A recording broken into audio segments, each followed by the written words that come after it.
Today, we will share with you the basic learning about leasing, particularly in Manila. Let's start with the classification of lease. We have three classifications. 1. Residential, which includes condominium with property management, and house, single detached house, townhouse. Number 2. Commercial. It's along the street or space inside any kind of building. Number 3.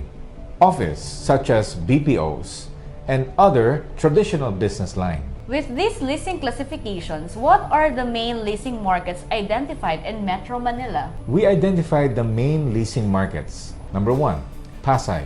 These are the casinos, Mall of Asia, Ayala Malls, Manila Bay, airport, and office building. Number 2, BGC. The condominiums, townships, and BPO buildings. Number 3, Makati Commercial Business District. That includes condominiums, office buildings, commercial spaces, houses, and malls, while others are Ortigas Vertis North, Quezon City, and Circuit Makati. Now, when it comes to residential leasing, what are the step-by-step process? First, registration. Inquire on the details of listing or requirement details. Next is matching. Blast the listing requirements on platform contacts to find a match. Then we have viewing. Set viewing schedule, the details of day and time, meeting place, and time needed. Next, submit letter of intent, offer from the tenant, and the additional furniture or appliances. Then negotiations, finalize price or payment terms, tenant's background. Then we have reservation. Verify the lessor's reservation fee, equivalent to 1 month rent. Next is contract signing. Prepare lease contract, inventory list, and other documents. Then we have move-in. Apply move-in in accordance with the property management's lessor's requirements. Then after sales, remind and collect rents, maintenance, and attend to tenant's request. When moving out, inspect the property for any loss or damage. Apply move-out and refund security deposit. Thank you, Sir Eric. How about when it comes to commercial space or office leasing? What are the step-by-step process? Commercial space, office leasing process are: number 1, registration. Inquire on the details of listing or requirement details. Next is matching. Blast the listing requirements on platforms contacts to find a match. Next is viewing. Set viewing day and time, meeting place, and time needed. Then submit the letter of intent. Admin background checking of business, company profile, and business documentation. Restrictions and requirements, regulation from the admin, and working hour.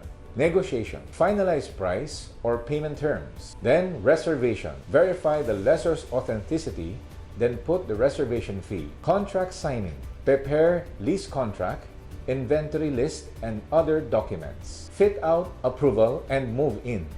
Submit business papers and fit-out plans for approval. After sales, remind and collect rents, maintenance, and attend to tenant's request. Move out. Inspect the property for any loss or damage. Apply move-out and refund security deposit. Thank you, Sir Eric.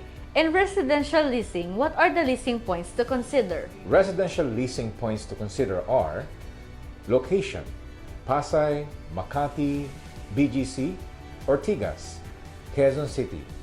Purpose, for family, single, staff house, corporate executives, and expats. Furnishing, bare, semi-furnished, fully furnished, interior. Price, listing price and last price of the lessor. Budget of the tenant, inclusions, association dues. Payment terms, how many months of security deposit, advance rent, and frequency of the collection. Cash or post-dated checks. Property management's requirements. Is there special move-in requirements? Is short-term lease allowed? Is a staff house allowed? Others. Is this a sublease? Is SPA allowed? Is smoking or pet allowed? How about in office leasing? What are the leasing points to consider? Office leasing points are: location, Pasay, Makati, BGC, Ortigas, Quezon City. Line of business, BPO, 24/7, and other traditional business line. Price, lessor's listing and last price.